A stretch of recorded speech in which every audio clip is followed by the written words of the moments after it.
So hey guys, this is Ayushman बिस्मारी। और सब पहले बातें छोड़ो, इस वीडियो से अच्छी तो मैं शॉर्ट नोट्स के ऊपर नहीं मिल सकती जो मैं हीट ट्रांसफर के ऊपर बना रहा हूँ। क्योंकि यार मैं कभी कभार ही बोलता हूँ कि यार ये मेरी चैनल की बेस्ट वीडियोस शॉर्ट नोट्स की है। जैसे एक मैं अपना बहुत घमंड दिखाता हूँ मेटलर्जी के ऊपर, तुम लोग ने भी देखी होगी यार। वो मेटलर्जी के जो नोट्स थे वो इतने प्यारे थे कि यार मुझे खुद बहुत प्यारे लगते हैं वो नोट्स अपने मेटलर्जी के। मेटलर्जी हो गया और फिर शायद केमिस्ट्री इन एवरीडे लाइफ, वो मुझे बहुत प्यारे नोट्स लगते हैं। और उतनी ही क्वालिटी के, मतलब क्वालिटी सबकी बराबर, बट कुछ कुछ चैप्टर से बहुत लगाव हो जाता है ना, ये उनमें से आता है हीट ट्रांसफर। ठीक है, तो यार वही मैं बता रहा हूँ। इसको चाहे इसको तुम्हें लाइक करना ही पड़ेगा, कुछ भी हो जाए इसको तुम्हें लाइक करना ही पड़ेगा। इतने प्यारे नोट्स बनाए मैंने, ठीक है। क्योंकि नोट्स के अलावा मैंने इसमें कुछ कुछ अपन के न्यूमेरिकल पॉइंट्स भी कवर करे हैं यहाँ से, मैं तुम्हें कंसेप्ट समझाया यहाँ से, ठीक है। तो तुम्हारा ओवरऑल ही सारी चीज़ें हो रही हैं। और अगर अपन ऐसे देखें तो आई गेस मैंने सारी चीज़ें ही कवर करी यहाँ से। तो इसमें मैंने चाहे वो HC वर्मा के हो, चाहे वो प्रीवियस ईयर क्वेश्चन हो, चाहे वो NCERT हो, सबको कोलैबोरेट करके बनाया है। तो इसको तुम लाइक करे बिना नहीं जा सकते हो। तो इसका अपन टारगेट रखते हैं 120, पूरा करना ही पड़ेगा। ये ज़बरदस्ती है, इस बार ज़बरदस्ती पूरा करना पड़ेगा, ठीक है। क्योंकि तुम लोग देख सकते होगे कि यार यहाँ पे 90% से ज़्यादा, 90% के आसपास लोगों ने सब्सक्राइब कर नहीं रखा है, जबकि उनको पता है कि मेरे नोट्स काफ़ी काम आते हैं। और यहाँ पे कमेंट से भी देख सकते हो कि भाई काम ही आते हैं और सीधे सीधे क्वेश्चन उठ के आते हैं। तो अगर इतने अच्छे लग रहे हैं तो यार सब्सक्राइब करने में क्या प्रॉब्लम है, ठीक है। क्योंकि यार तुम्हें केवल बटन दबाना है ना, कुछ नहीं, तुम्हें बस नीचे स्क्रॉल करके क्लिक करना है। मुझे यहाँ पे काफ़ी अच्छा लगता है कि वो जैसे ही एक एक नंबर भी बढ़ता है ना, तो मुझे काफ़ी अच्छा लगता है। सो यार इसी के साथ शुरू करते हैं हम अपनी वीडियो को। बट एक चीज़ पहले और, ये देखो हीट ट्रांसफर, यहाँ से अपन का जो हीट वाला चैप्टर है जो अपन के फिजिक्स के 12th में आता है, वो बेसिकली 2 पार्ट्स में डिवाइडेड है। मैं यहाँ पे थर्मोडायनेमिक्स की बात नहीं कर रहा हूँ। मैं यहाँ पे जैसे HC वर्मा में एक अपन का दिया हुआ है हीट ट्रांसफर और एक अपन का दिया हुआ है हीट एंड टेम्परेचर, मतलब जिसमें अपन का कैलोरीमेट्री भी आता है। तो हीट एंड टेम्परेचर वाली वीडियो मैं अगले उसमें अपलोड करूंगा, मतलब नेक्स्ट वीडियो उसके ऊपर रहेगी। ये रहेगी केवल और केवल हीट ट्रांसफर की, ठीक है। तो दोनों वीडियोस अलग हैं और दोनों के थोड़े कंसेप्ट्स भी अलग हैं। बट हाँ, न्यूमेरिकल्स अपन के बन सकते हो तो तुम्हें दोनों वीडियो ही देखनी पड़ेगी, तब जाके तुम बोल सकते हो कि हाँ मुझे हीट पूरा चैप्टर आता है। बात समझ में आ रही है? सो इसी के साथ शुरू करते हैं हम अपने वीडियो को। तो देखो, सबसे पहले मैं थोड़ा ओवरव्यू दे दूं कि यार इतना सा अपन का चैप्टर है और इसमें तुम्हें काफ़ी मजे आने वाले हैं। मतलब मैं इतने अच्छे तरीके से तुम्हें समझाऊंगा क्योंकि मैं खुद एक्साइटेड हूँ। सबसे पहले अपन की बात आती है यार यहाँ से, जो अपन का रेट ऑफ हीट ट्रांसफर, जो अपन का सबसे बेसिक फॉर्मूला है जो अपन ने पढ़ रखा है, वो होता है dQ/dt। डेफिनेटली यार यहाँ से जो अपन का rate of transfer of heat होता है will be equal to Ka d(θ/L)। d(θ) अपन का हो जाता है यहाँ से change in temperature by L अपन का लेंथ होता है। अब सीधी सी बात पता है अपन को क्या, यहाँ से जो K होता है वो अपन की होती है यहाँ से बेसिकली थर्मल कंडक्टिविटी। और वहीं पे जो d(θ/L) इसको अपन बोलते हैं यहाँ से टेम्परेचर ग्रेडियंट। का मतलब कितना टेम्परेचर चेंज हुआ है पर यूनिट लेंथ का। मतलब तुम इसको ऐसे समझ लो कि यहाँ पे टेम्परेचर है 20 डिग्री सेल्सियस, यहाँ पे 30 डिग्री सेल्सियस और ये है 10 मीटर की। तो अगर मुझे बोलना पड़ेगा कि यार इसका टेम्परेचर ग्रेडियंट क्या है, तो मैं बोलूंगा 30 - 20/10, ये इसका होगा टेम्परेचर ग्रेडियंट विथ यूनिट्स। बात समझ में आ रही है? या फिर क्या मैं इस फॉर्मूले को थोड़ा और इज्जतदार तरीके से ऐसा लिख सकता हूँ, d(θ) को तो ऐसे ही छोड़ दूं, Ka को मैं नीचे ले आऊं, मतलब मैं Ka को डिनोमिनेटर में ले आऊं। तो क्या मैं ऐसा लिख सकता हूँ d(θ/L/Ka। अब तो मैं ऐसे ये वाली बात समझ में आ रही होगी, L, K और A एक कांस्टेंट है। K अपन का कांस्टेंट आता है। लेंथ तो डेफिनेटली रॉड की फिक्स रहेगी, वो तो बढ़ने नहीं वाली है। A एरिया भी फिक्स रहेगा। तो क्या मैं इसको रेजिस्टेंस मान सकता हूँ? रेजिस्टेंस की तरह ही तुम लोग ने अपने कोचिंग में भी सीखा होगा कि यार यहाँ से अपन एनालॉजी बनाते हैं रेजिस्टेंस की, है ना। ये अपन बोल देते हैं कि यार रेजिस्टेंस जैसा अपन बोलते हैं। बात समझ में आ रही है यहाँ से? तो वही अपन की बात आती है, इसको अपन बोल देते हैं बेसिकली थर्मल रेजिस्टेंस, जो कि बेसिकली अपन का मटेरियल के ऊपर डिपेंडेंट रहता है, ठीक है, मटेरियल के कॉन्फ़िगरेशन के ऊपर। अब अपन की बात आती है यहाँ से यार कि सीरीज कनेक्शन, 2 कनेक्शन आते हैं, एक सीरीज कनेक्शन में हीट ट्रांसफर और एक पैरेलल कनेक्शन में हीट ट्रांसफर। बहुत ही आसान भाषा में अपन इसको समझाना शुरू करते हैं। सीरीज कनेक्शन मतलब ये अपन का मान लो, समझ लो ये पहला पाइप है ना, ये समझ लो दूसरा पाइप है, ये समझ लो तीसरा पाइप है। सबसे पहली बात, एक जनरल अपन को कॉमन माननी चीजें पड़ेगी, एरिया ऑफ क्रॉस सेक्शन सब में सेम होने वाला है ना। क्योंकि यार अगर एरिया ही सेम नहीं रहा तो अपन पाइप्स को जोड़ेंगे कैसे? मतलब एक अगर पाइप इतना पतला है, दूसरा पाइप इतना मोटा बना के क्या करेंगे? हीट तो लॉस हो जाएगी ना।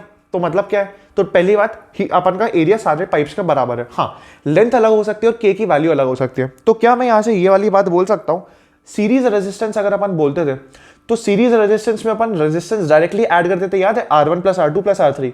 तो क्या इसमें भी मैं इन पाइप्स को अगर रेजिस्टेंस मानूं तो R इफेक्टिव, जो अपन R इफेक्टिव निकालते थे, सीरीज की तरह मैं ऐड कर सकता हूं? डेफिनेटली ऐड कर सकता हूं। मैंने बोला रेजिस्टेंस की वैल्यू होती है L/Ka, तो क्या मैं ये बोल सकता हूं L1/K1 है प्लस L2/K2 है प्लस L3/K3 है। तो मेरे पास जितने भी चले उसको ऐड कर देना, आ जाएगा R इफेक्टिव। और मैंने बोल रखा है कि dQ/dt विल भी होता है d(θ/R इफेक्टिव। जो कि अपन ने यहाँ से आर इफेक्टिव, इसको अपन ने बोल दिया है आर इफेक्टिव, क्योंकि यार ये बेसिकली इफेक्टिव रेजिस्टेंस ही तो है, ये इफेक्टिव थर्मल रेजिस्टेंस बोल दो। तो ये अपन की बात आ जाती है D Q upon R effective. काम खत्म, तुम्हारे पास rate of transfer of heat निकल गया। चाहे तुम्हें वो 5 पाइप दे, चाहे वो 10 पाइप दे, तुम्हें ऐसे ही निकालना है, ठीक है। सबका रेजिस्टेंस जोड़ते जाओ, उसको डिवाइड मतलब फिर उसके मतलब डिवाइड कर दो ऊपर टेम्परेचर के डिफरेंस है, ठीक है। अगली बात आती है अपन की यार यहाँ से पैरेलल कनेक्शन। पैरेलल कनेक्शन वापस से इमेजिन करवा देता हूं। तुम इसको ऐसे समझ लो, एक दीवार ये है, एक दीवार ये, दीवार मतलब कुछ भी समझ लो ऐसी इमेजिनेशन की, एक दीवार ये, एक दीवार ये, एक पाइप ऐसा है, एक पाइप ऐसा है, एक पाइप ऐसा है।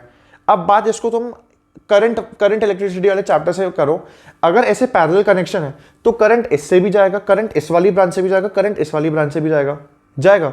मतलब क्या मैं यहाँ पे ये बोल सकता हूँ कि जैसे मैं वहां पे बोलता था 1 अपॉन आर इफेक्टिव मतलब 1 upon R final will be equal to 1 upon R1 plus 1 upon R2 plus 1 upon R3, क्या मैं ये बोल सकता हूँ? और इस केस में एरिया सबका क्रॉस सेक्शन का अलग होगा, क्योंकि क्या ये कनेक्टेड है एक दूसरे से?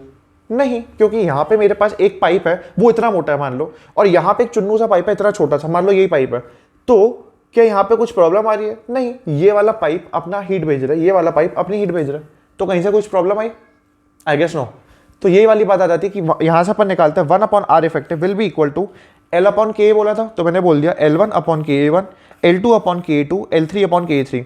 यहां से तुम 1 अपॉन आर इफेक्टिव निकाल दोगे, सिमिलरली यहां से आर इफेक्टिव भी निकल जाएगा इसका रेसिप्रोकल, और यहां से अपन का आ जाएगा D Q by D T will be equal to D theta upon R effective. बात समझ में आई? तो मैं वही तुम लोग को स्टार्टिंग में बोला था वीडियो के कि मैं केवल यहाँ पे शॉर्ट नोट्स में फॉर्मूले बताने नहीं आऊँ, क्योंकि तुम लोग ने दूसरों के शॉर्ट नोट्स में और मेरे में फर्क ये रहता है, दूसरे केवल फॉर्मूले लिख के चले जाते हैं। मेरा यहाँ पे काम ये रहता है कि जो बड़े बड़े कंसेप्ट हैं उसको छोटे में कंप्रेस करके यहाँ पे लाऊं, क्योंकि शॉर्ट नोट्स का मतलब फॉर्मूला नहीं होता है, क्योंकि फॉर्मूला शीट अलग होती है, रिविजन नोट्स अलग होते हैं। फॉर्मूला शीट में केवल फॉर्मूला लिखे होते हैं, रिवीजन शीट ऐसी होती है कि अगर तुमने 1 महीने बाद इससे पढ़ा तो तुम्हें सारी चीजें रिकॉइल होती रहे, है ना, रिकॉल होती रहे। बात समझ में आ रही है? आगे अपन चलते हैं। एक अपन का बेसिकली आता है यहाँ से वीन्स डिस्प्लेसमेंट लॉ, जो कि तुम लोग ने यार HC वर्मा भी पढ़ा होगा, ये अपन का एनसीईआरटी में भी दिया हुआ है कि यार यहाँ से λ1 T1 is equal to λ2 T2 is equal to B. जो बी अपन का होता है वो होता है वीन्स कांस्टेंट जिसकी वैल्यू होती है 0.288 सेंटीमीटर केल्विन। ये वाली वैल्यू तुम्हें याद रखनी पड़ेगी क्योंकि कांस्टेंट है और इसके ऊपर क्वेश्चन बन सकता है। बात समझ में आ रही है? आगे चलते हैं। आगे अपन की बात आ जाती है यहाँ से चलो पहले मैं तुम्हें यहाँ से स्टीफन्स लॉ बता देता हूँ। स्टीफन्स लॉ ये बेसिकली अपन की ब्लैक बॉडी के ऊपर जो अपन का हीट एमिशन आता है उसके ऊपर अपन का काम करता है ना। मतलब इसके स्टीफन्स लॉ के बेसिकली 2-3 यूज आते हैं, इसको अपन पहले यहाँ पे डिस्कस करते हैं। ब्लैक बॉडी के लिए जो यू होता है, यू बेसिकली अपन का होता है हीट एनर्जी रेडिएटेड, जो कि अपन का हो जाता है ऐसे सिग्मा ए टी की पावर 4, सिग्मा अपन का हो जाता है जिसको अपन बोलते हैं स्टीफन्स कांस्टेंट, ठीक है, जिसकी वैल्यू होती है 5.67 इंटू 10 टू द पावर -8। इसको याद रखने का तरीका 5 6 7 8 मतलब 5 6 7 8। बात समझ में आ रही है? हो सकता है तुम लोग को यार मेरी स्पीड थोड़ी सी तेज लगे यहाँ से वीडियो में, बट उसका एक रीजन है। अगर मैं तुम्हें धीरे धीरे बोलता रहूंगा ना तो तुम्हारा ध्यान वापस से तुम्हें नींद आने लगेगी और तुम्हारा ध्यान भटकता रहेगा, तो कोई फायदा ही नहीं है। मैं तुम्हें ऐसे धीरे धीरे बता रहा हूँ, ऐसे बता रहा हूँ। For black body energy radiated will be equal to sigma A T की पावर 4। अब तुम्हें ऐसे पता चल चुका है कि सिग्मा ए टी की पावर 4 ही होता है, तो अगर मैं उसको इतना धीरे धीरे बोलूंगा तो तुम्हें ऐसा ही लगेगा ना कि यार मतलब बोरिंग सा ही लग रहा है ऐसे। और अगर मैं फास्ट बोलूंगा तो तुम्हें खुद अपने मन में चलता रहेगा कि नहीं यार मुझे ध्यान से सुनना, क्योंकि अगर मैंने एक भी सेकंड छूटा तो भाई सामने वाला बंदा तो फास्ट पढ़ा रहा है, और अपन ने एक भी सेकंड छूटा तो अपन को दिक्कत आ जाएगी। और अभी अपन का जेईई मेंस के पेपर चल रहा है और अपन ये सारी चीजें छोड़ नहीं सकते, ठीक है, तो इससे तुम्हारा ही फायदा है, छोड़ो इसको। आगे अपन क्या आ जाती है फॉर ब्लैक बॉडी और for grey body. Black body तुम्हें पता है क्या होती है, ग्रे बॉडी नॉर्मल बॉडी। तो उस केस में जो अपन की हीट एनर्जी लिबरेटेड या फिर रेडिएटेड होती है वो अपन क्या जाती है ई ए सिग्मा टी की पावर 4, जिसमें अपन की ई की वैल्यू होती है मतलब ई को अपन बोलते हैं एमिसिविटी। बात समझ में आ रही है? आगे emissive power, to be honest ये अपन का मेरे हिसाब से जेईई मेंस के सिलेबस में नहीं है, बट ये HC वर्मा में दिया हुआ था तो मैंने लिख दिया, क्योंकि मतलब मैंने भी अपने टाइम पे याद कर लिया था बस ऐसे ही, क्योंकि HC वर्मा में दिया हुआ था। ऐसा कोई इंपॉर्टेंट नहीं है टू बी ऑनेस्ट। ये अपन का है energy is equal to delta U upon delta A omega delta T, जिसमें से ओमेगा अपन का आ जाता है सॉलिड एंगल, डेल्टा यू आ जाता है एनर्जी रेडिएटेड। तो ये बेसिकली आती है अपन की emissive power. To be honest ये इंपॉर्टेंट नहीं है, इसको तुम छोड़ भी सकते हो, बट मैंने इसलिए लिख दिया क्योंकि ये HC वर्मा में है, और कल कोई ऐसा ना बोले कि भाई तू तो HC वर्मा तू बोलता है कि यार HC वर्मा को भी कोलैबोरेट करके लिखा है, बट कहाँ है यहाँ पे इसमें फॉर्मूले, ठीक है, बट मैंने इसलिए लिख दिया, इसलिए मैं तुम्हें बताता भी जा रहा हूँ क्या इंपॉर्टेंट और क्या इंपॉर्टेंट नहीं है। आगे अपन की बात आ जाती है यहाँ से फाइंडिंग टेम्परेचर ऑफ जंक्शन। ये अपन का one of the most important topic है इस पूरे चैप्टर का, फाइंडिंग टेम्परेचर ऑफ जंक्शन। तुमने क्वेश्चन देखे होंगे ऐसे कि यार चलो क्वेश्चन डायरेक्टली अपन कंसेप्ट पे जाते हैं। इसमें भी यार यहाँ से अपन के बताऊँ 2 टाइप के क्वेश्चन आते हैं, 2 टाइप के आ जाते हैं। पहला टाइप इस टाइप का आता है, इसको तुम वापस से करंट मेथड से समझो। मैं तुम्हें बता रहा हूँ ना, ऐसे जो हीट एंड टेम्परेचर वाला टॉपिक है यहाँ से, ये अपन का पूरा करंट इलेक्ट्रिसिटी से मैच करता है। तुमने अभी देखा थर्मल रेजिस्टेंस, अब तुम यहाँ पे देखोगे हीट करंट। तुम इसको ऐसे समझो, मान लो ये एक वायर है, मान लो ये एक वायर है ना, यहाँ पे एक वायर लगा हुआ है, यहाँ पे एक वायर लगा हुआ है। चलो इसको तुम पानी के उसके समझ लो, यहाँ पे एक पानी का पाइप है, ये एक पानी का पाइप है और ये एक पानी का पाइप है। यहाँ से पानी का पाइप आ रहा है तो डेफिनेटली पानी इधर भी जाएगा, पानी इधर भी जाएगा। बात समझ में आ रही है?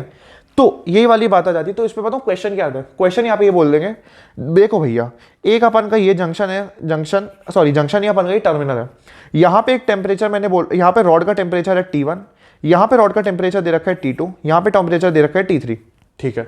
अब इसने ऐसे ये बोल दिया कि आप हमें बताओ, आप हमें, और उसने जनरल अपन के पैरामीटर दे दिए कि भाई इस रॉड की लेंथ इतनी है, इस रॉड की लेंथ इतनी है, उसका एरिया वेरिया ये सब इतना है। आप हमें ऐसे ये बताओ यहाँ से ये जो जंक्शन का टेम्परेचर है वो कितना है, ठीक है। सबसे पहले अपन एक सोच डेवलप करते हैं। सोच डेवलप मतलब I1 is equal to I2 plus I3 का मतलब तुम इसको ऐसे समझ लो, अपन करंट इलेक्ट्रिसिटी में पढ़ते हैं ना कि मान लो ये एक ब्रांच है, ये आगे डिवाइड हो गई, मतलब ये ऐसे, ये अपन की एक ब्रांच है आगे डिवाइड हो गई ऐसे ऐसे में। तो ये जो मेरे पास I1 करंट जा रहा है, ये अपन का I2 गया और ये अपन का गया I3। तो डेफिनेटली मैं ऐसे लिखता हूँ I1 is equal to I2 plus I3। क्या ये वाली बात समझ में आ रही है? तो क्या मैं इसमें ये बोल सकता हूँ कि जो I1 है, I1 ये वाला I1 will be equal to I2 plus I3? मैंने लिख दिया। I1 अपन जनरली बोलते हैं ऐसे, ये रेट पर यूनिट चार्ज। क्या मैं यहाँ पे इसको हीट करंट बोल सकता हूँ? हीट करंट मतलब हीट एनर्जी ट्रांसफर्ड बोल सकता हूँ। तो क्या मैं इसको ऐसा बोल सकता हूँ dQ1/dt will be equal to इसका dQ2/dt और dQ3/dt? क्योंकि मैं यहाँ पे बोल रहा हूँ पानी ट्रांसफर कर रहे हैं अपन, करंट ट्रांसफर कर रहे हैं, वैसे ही मैं हीट भी तो ट्रांसफर कर सकता हूँ, है ना। हीट ये वाला पार्ट ज्यादा गर्म है तो ये हीट ऐसे ऐसे जा रही है, थोड़ी डिस्ट्रीब्यूट इधर हो गई, थोड़ी डिस्ट्रीब्यूट इधर हो गई, कोई प्रॉब्लम की बात नहीं है। अब आगे मैंने ऐसे पढ़ रखा है कि dQ/dt का फॉर्मूला होता है ऐसे dθ/L/Ka। तो इस केस में अपन dθ क्या मानेंगे, T1/T/L1/K1 है। पहली बात यहां से ये कि मैं T-T1 क्यों नहीं लिख सकता हूं, क्योंकि जो अपन की हीट एनर्जी जाती है वो हायर टेम्परेचर से लोअर टेम्परेचर जाती है। डेफिनेटली अगर मैं रॉड गर्म कर रहा हूँ, रॉड यहां से गर्म कर रहा हूँ, तो यार heat energy higher temperature to lower temperature ही तो ट्रांसफर करेगी ना, लोअर से हायर तो जा नहीं जाएगी। तो वही वाली बात है, जो हायर टेम्परेचर है T1 उससे ही तो मैं T को सब्ट्रैक्ट करूंगा। आगे will be equal to T-T2/L2/K2 है प्लस T-T3। अब यहाँ पे मैंने T क्यों लिखा, डेफिनेटली यहाँ से जो मेरे पास हीट निकली वो यहाँ तक पहुंची, उसने इसका टेम्परेचर बढ़ा दिया। अब अगर उसने इसका टेम्परेचर बढ़ा दिया और डेफिनेटली मुझे पता है कि हीट इधर से इधर जा रही है, तो मतलब इधर का टेम्परेचर ज़्यादा बढ़ा है, इसलिए तो मेरी हीट रेडिएट हो पा रही है। इसे मैं लिख दिया ऐसे, ये T-T2/L2/K2 प्लस T-T3/L3/K3 है। डेफिनेटली मुझे यहाँ से T1 T2 T3 पता है, ये वाले पैरामीटर्स मैं बता चुका हूँ, ये अपन को दिए ही होते हैं। बात समझ में आ रही है? तो बस by making equation solve for T, single equation है सिंगल वेरिएबल, काम खत्म, सॉल्व कर लिया। अब बात समझ में आई? मैं तुम्हें यहाँ पे कोई फॉर्मूला नहीं बता रहा था, मैं तुम्हें यहाँ पे सोच डेवलप कर रहा था कि अच्छा ये वाली सोच अपन कहाँ का यूज कर सकते हैं, वो जो पानी का प्रेशर वाला पार्ट होता है उसमें कर सकते हैं, ये अपन ने करंट इलेक्ट्रिसिटी से इसको कंबाइन कर लिया, वहां पे अपन कर सकते हैं। बात समझ में आ रही है? सिंपल है। इसका आता है अपन का दूसरा टाइप का क्वेश्चन। दूसरा टाइप का क्या, एक रॉड ये दी हुई है, एक रॉड आगे चिपका रखी है, इसने बोल दिया कि भैया यहाँ का टेम्परेचर कुछ दिया हुआ है, यहाँ का टेम्परेचर कुछ दिया हुआ है, आप तो मैं ये बीच का जो जंक्शन या फिर बीच का टर्मिनल पॉइंट है, आप हमें इसका टेम्परेचर बता दो। सिंपल, देखो इसको मैं वापस से वायर मान लेता हूँ, चलो छोड़ो पाइप मान लेता हूँ। एक पाइप ये है, एक पाइप ये है, जितना पानी इतने से निकलेगा उतना पानी ही इतना यहाँ से लेकर यहाँ तक निकलेगा। सीधी सी बात है, जितना पानी यहाँ से यहाँ तक जाएगा उतना यहाँ से यहाँ तक जाएगा। तो क्या मैं इसको यहाँ पे हीट के केस में भी बोल सकता हूँ कि जितनी हीट इस पॉइंट से यहाँ तक जाएगी उतनी हीट मेरे इस पॉइंट से यहाँ तक भी जाएगी, है ना। तो ये वाली बात भी बोल सकते हैं। तो हीट अपन की ट्रांसफर क्या मैं ये बोल सकता हूँ T2-T/L2/K2 है इज इक्वल टू T-T1/L1/K1 है, क्योंकि यहाँ से लेके यहाँ तक जो हीट रहेगी वो यहाँ से लेके यहाँ तक भी तो जाएगी। बात समझ में आ रही है? तो ये अपन का रहता है। आगे अपन क्या जाती है यहाँ से बेसिक टर्मिनोलॉजी, जिसको अपन बोलते हैं एब्जॉर्प्टिव पावर, रिफ्लेक्टेंस और ट्रांसमिटेंस। ये अपन का एनसीईआरटी में भी दिया हुआ है, एचसी वर्मा में भी दिया हुआ है और मेंस में भी आ ही सकता है। एब्जॉर्प्टिव पावर मतलब अपन बोलते हैं ए, जिसको बोलते हैं क्यू ए अपॉन क्यू, मतलब energy absorbed upon total energy उस सरफेस पे कितनी पड़ी है। ये कोई सरफेस है, इसके ऊपर एनर्जी फेंकी, इस सरफेस ने कितनी एनर्जी एब्जॉर्ब करी अपॉन कितनी इसके ऊपर पड़ी, इसको अपन बोलते हैं ए, एब्जॉर्प्टिव पावर। सिमिलरली आर अपन का आ जाता है रिफ्लेक्टेंस। अब डेफिनेटली कुछ एब्जॉर्ब करी है तो कुछ रिफ्लेक्ट भी करी होगी, तो कितनी एनर्जी रिफ्लेक्ट करी अपॉन टोटल कितनी पड़ी।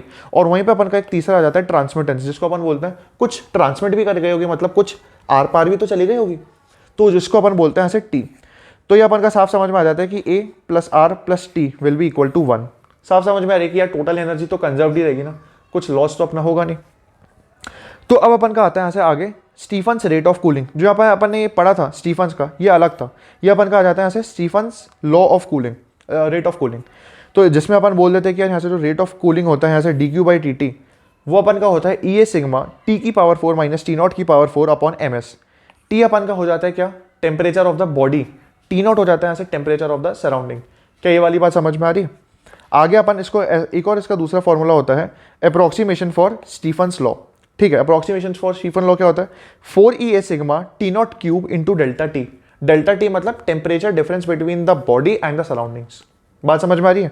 4 EA sigma T naught cube into delta T, ये अपन का आ जाता है। इसको अप्रोक्सीमेशन मतलब अपन ऐसा मानते हैं कि जो टी नॉट होता है, टी नॉट मतलब बाहर का टेम्परेचर और बॉडी का टेम्परेचर बहुत कम मान लेते हैं, तो अपन अप्रोक्सीमेशन लगाते थे, बाइनोमियल अप्रोक्सीमेशन। तो हम लोग ने पढ़ा होगा, या फिर इसका डेरिवेशन भी आता है, जो अपन को काम करेंगे अपन को सीधा रिजल्ट देखना है। सबसे बड़ी बात अपन की जो इंपॉर्टेंट आती है वो होती है न्यूटन्स लॉ ऑफ कूलिंग, जो सबसे ज़्यादा बच्चे इसके ऊपर कंफ्यूज होते हैं।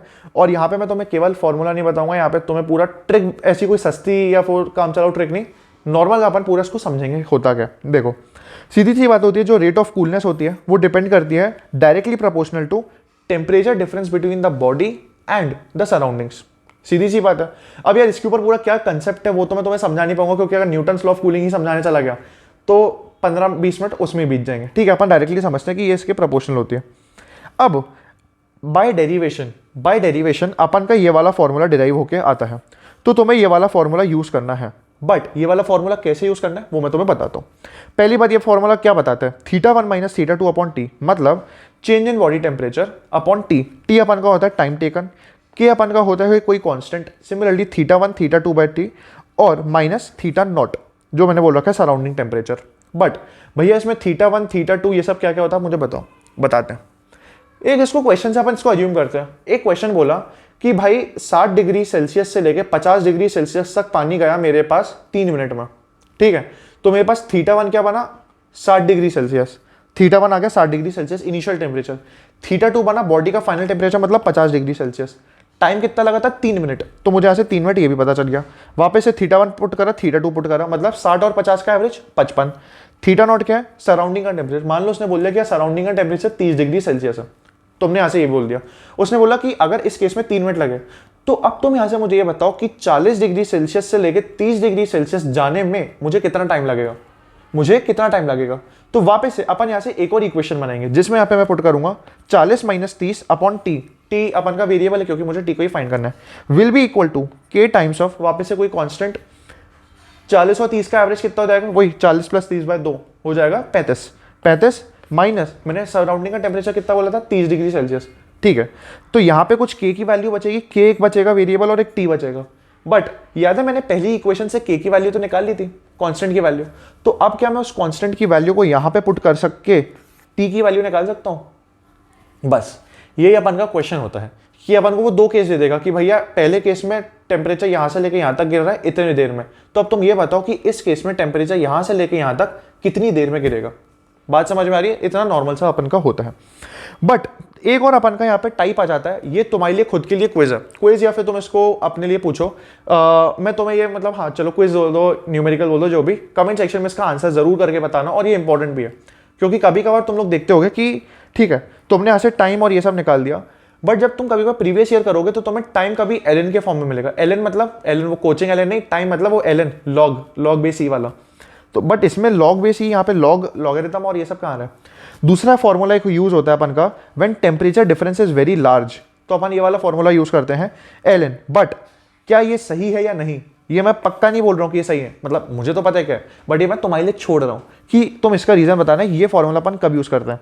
ये अपन का आ जाता है ln TF minus T not upon TI minus T not will be equal to minus times of KT। वापस से सारी चीजें सेम है, TF फाइनल टेम्परेचर एंड में, TI initial temperature, T not surrounding का टेम्परेचर और K अपन का कांस्टेंट रहता है, T अपन का टाइम टेकन। वापस से अपन यहाँ से पहले केस में ये वाली इक्वेशन लगाएंगे, दूसरे केस में अपन वापस से ये वाली इक्वेशन लगाएंगे, K की वैल्यू निकल जाएगी पहले इक्वेशन से, उसको दूसरे में पुट कर देंगे, तो यहाँ से अपन की ये वाली बात भी सॉल्व हो जाएगी। ठीक है, सो अब अगर अपन देखें तो आई गेस सारी चीज़ें मैंने कवर कर दी हैं इस चैप्टर में, मैंने कुछ भी चीज़ नहीं छोड़ी है यहाँ से, मतलब चाहे वो न्यूमेरिकल पार्ट्स में हो, चाहे वो फॉर्मूला पार्ट में हो, सारी चीज़ें अपन ने करी हैं। कुछ कुछ फॉर्मूले शायद तुम लोगों ने नए भी देखे हों, बट वो वाले फॉर्मूले अपन के काम के हैं क्योंकि वो HC वर्मा में दिए हुए हैं या फिर कभी कभार NCERT में छुपे हुए हैं वो फॉर्मूले। ठीक है, तो अपन उनको छोड़ नहीं सकते, काफ़ी इंपॉर्टेंट है, तो उनको करना मत भूलना।